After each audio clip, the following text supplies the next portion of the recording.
नमस्कार दोस्तों। आज मैं आपको पंचक की जानकारी विशेष रूप से देने जा रही हूँ। जिस तरह की सबको मालूम है कि 5 नक्षत्रों में पंचक, जबकि मकर राशि में धनिष्ठा नक्षत्र से शुरू होते हैं, कुंभ राशि में और मीन राशि के रेवती नक्षत्र तक होते हैं। तो इन 5 नक्षत्रों में जब भी पंचक माने जाते हैं, जब भी चंद्रमा का गोचर होता है। तो दोस्तों, ये पंचक नाम का जो भूत है उसका कारण जानना बहुत जरूरी है। लोग बाग आज वैज्ञानिक युग में सब लॉजिक जानना चाहते हैं। मैं सबसे पहले बात कर रही हूँ पंचक में मकर राशि का जब धनिष्ठा नक्षत्र होता है तब पंचक शुरू होते हैं। ये पंचक 5 प्रकार के और 5 दिन के होते हैं। मुख्य रूप से हम इनको एक एक नक्षत्र में बताएंगे, फिर रिमेडीज बताएंगे। धनिष्ठा नक्षत्र का मतलब यहाँ पर है अग्नि से संबंधित है। यहाँ पर खोखलापन, एक तरह का अहंकार भी इससे संबंधित होता है। यानी जब हम इस समय कोई काम करते हैं पंचक में, तो कह सकते हैं कि अग्नि तत्व बहुत ज्यादा होता है। क्योंकि ये शिल्प से जुड़ा हुआ है तो शिल्प कला के लिए यह नक्षत्र अच्छा नहीं माना जाता है। वहीं पर इस नक्षत्र को तमोगुण प्रधान माना है, क्योंकि मंगल और शनि की ऊर्जा मानी जाती है, ऊर्ध्वमुखी होता है। शनि यहाँ पर अशुभ या अनिष्टप्रद रूप से आता है, वहीं पर परिवर्तन से संबंधित है। तो हम जहाँ यहाँ पर कुबेर से भी संबंध जोड़े तो यह परिवर्तन शिव जी के नटराज जैसा स्वरूप में माना जाता है, यानी लास्य नृत्य जैसा माना जाता है। जहां पर हम इस कार्य को या किसी कार्य को करते हैं तो इस कार्य में हमें विलंब होने लगता है। इसलिए शायद इस धनिष्ठा नक्षत्र को पंचक में जोड़ा गया है, क्योंकि इसमें सब चीजें अशुभ या हानिप्रद होने की ज्यादा संभावना होती है। दूसरा नक्षत्र है सदभिषा नक्षत्र, जिसे कि 100 तारों का समूह माना गया है, यानी 100 चिकित्सक। इसको एक राउंड सर्कल में भी देखते हैं, शून्य का आभास होता है। यानी इस समय हम सदभिषा नक्षत्र की बात करें तो इसमें वरुण देव है और एक हाथों में उनके सोमरस है, मदिरा है, दूसरे हाथों में जड़ी बूटियां हैं, उपचार है। तो देख सकते हैं कि जो लोग सदभिषा नक्षत्र में काम करते हैं उनकी पुनरावृत्ति होती है एक चक्र के रूप में। वो है आगे बढ़ते तो हैं पर फिर से वहीं नीचे आ जाते हैं। तो इसमें व्यर्थ की परेशानी होती है, यानी ऊर्जा का लॉस होता है। इसलिए इस नक्षत्र के लोग ज्यादातर स्वतंत्र रहना चाहते हैं। तो ऐसा माना जाता है यहाँ शनि और राहु की ऊर्जा होती है।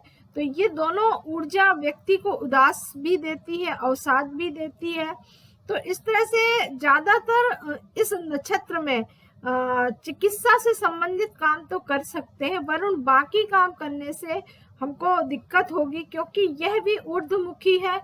कांवड़ की यात्रा से संबंधित यह नक्षत्र होता है। इसलिए शायद हम जब भी इस तरह के नक्षत्र में कोई काम करते हैं तो हमें इस तरह की प्रॉब्लम आती है कि हम काम शुरू तो करते हैं पर अंत भी करने के समय फिर से हम वहीं खड़े हो जाते हैं। तो इसलिए इस नक्षत्र में कोई काम करने को मना करा गया है।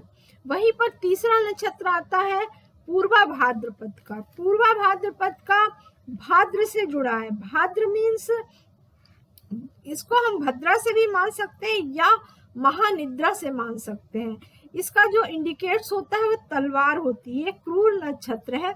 ये काम, क्रोध, मद, लोभ, मोह और ईर्ष्या को जन्म देता है। जब इसका संबंध हम किसी तरह के काम से जोड़ते हैं तो हमें इस तरह की चीजें आगे आती हैं। इसका मतलब कि ये एक पाद भी माना गया है, यानी कोई काम करते हैं तो एक पाद होता है, 2 पाद नहीं होते हैं, 2 पैर नहीं होते हैं। इसे मृत्यु संकेत का भी कारक माना, क्योंकि इसमें मृत्यु संस्कार जो होते हैं उससे जुड़ा हुआ माना जाता है। इसलिए शायद इस नक्षत्र को खतरनाक काम करने के लिए, अंजाम देने के लिए होता है। इसलिए इसमें दुख और क्लेश होते हैं। इसलिए इस नक्षत्र में कोई काम शुभ नहीं माना जाता होगा। अगला नक्षत्र है चौथा उत्तराभाद्रपद। उत्तराभाद्रपद शनि का नक्षत्र है, दोनों पैरों का नक्षत्र मानते हैं। यानी यह एक सर्प के रूप में इसकी ऊर्जा होती है। तो कह सकते हैं कि इस समय शनि की ऊर्जा शिखर में होती है।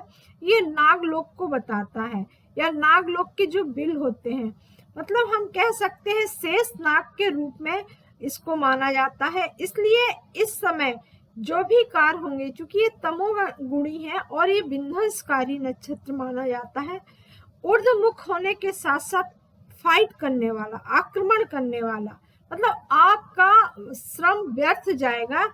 और इसको शिव जी के तीसरे नेत्र से जोड़ा गया है। तो देखिए यह नक्षत्र भी शिव जी से ही जुड़ा हुआ है, और इस तरह से इस नक्षत्र में कोई काम करना ठीक नहीं माना जाता है।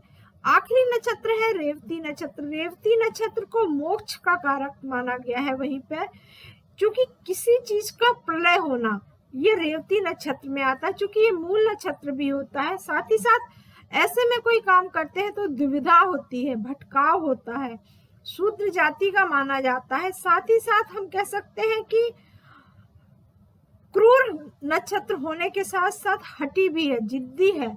तो यह हम इस नक्षत्र में कोई काम करेंगे तो यह किसी चीज को समाप्ति का इंडिकेट देता है, मतलब आप काम शुरू नहीं करेंगे और तुरंत आपका काम खत्म हो गया, मतलब आप कुछ कर ही नहीं पाए। तो इसे प्रलय का भी नक्षत्र माना जाता है। इंद्रजाल सरी का यह नक्षत्र होता है। तो हम कह सकते हैं कि शायद इस नक्षत्र में ध्रुव तारे से भी संबंध है। ध्रुव तारे का मतलब है कितनी कठिनाइयों के बाद किसी चीज की प्राप्ति होना। तो हम इसको नक्षत्रों में, पंचक के नक्षत्रों को हम लोग ज्यादातर यूज नहीं करते हैं। इसका 5 कारण मुझे जो समझ में आए मैंने आपसे बताए हैं। वहीं पर देखिए हम बोल सकते हैं कि जो आम धारणा है उसमें हम देखें तो रोग पंचक होते हैं। रविवार से शुरू होने वाले पंचक रोग पंचक होते हैं। ये मानसिक परेशानी देते हैं, शुभ कार्य नहीं करने के लिए है, मांगलिक कार्य करने के लिए। वहीं राज पंचक होते हैं, सोमवार से शुरू होने वाले पंचक राज होते हैं। इसमें सरकारी काम करना अच्छा होता है, संपत्ति से जुड़े काम भी कर सकते हैं। अग्नि पंचक जो मंगलवार से शुरू होते हैं, उनमें कोर्ट कचहरी या किसी का तरह का डाइवोर्स या विवाद के काम है, ये सब आपके लिए अच्छे होंगे। परंतु इन कामों में जो इस तरह के काम करते हैं, औजार से, मशीनरी के काम के लिए यह नुकसान देता है, क्योंकि अग्नि का भी भय होता है।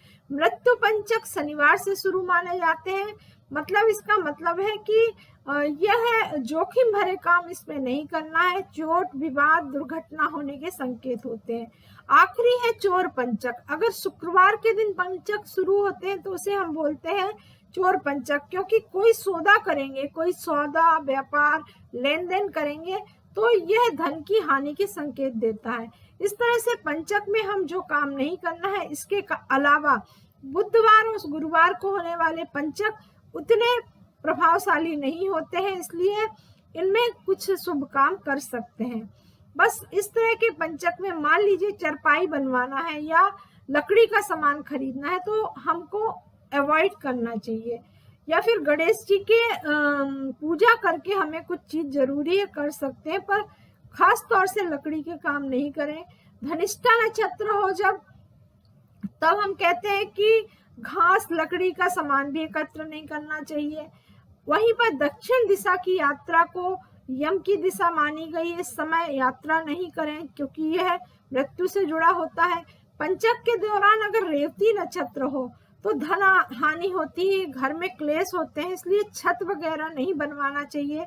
और जब सबसे महत्वपूर्ण काम है कि शव का अंतिम संस्कार पंचक में करने में 5 पुतले आटे के या कुश के बनाकर अर्थी पर रखते हैं, तभी संस्कार करना चाहिए। ये पंचक का सबसे बड़ा फार्मूला गांव पे फॉलो होता है, परिवार पे फॉलो होता है, और देश काल परिस्थिति के अनुसार 5 लोगों की मृत्यु का इसके बाद संकेत बनता है। इसलिए हमें इन चीजों को थोड़ा ध्यान में रख के काम करना चाहिए। आपको वीडियो पसंद हो, इसके रेमेडीज भी हैं, अगले एपिसोड में बताऊंगी। धन्यवाद।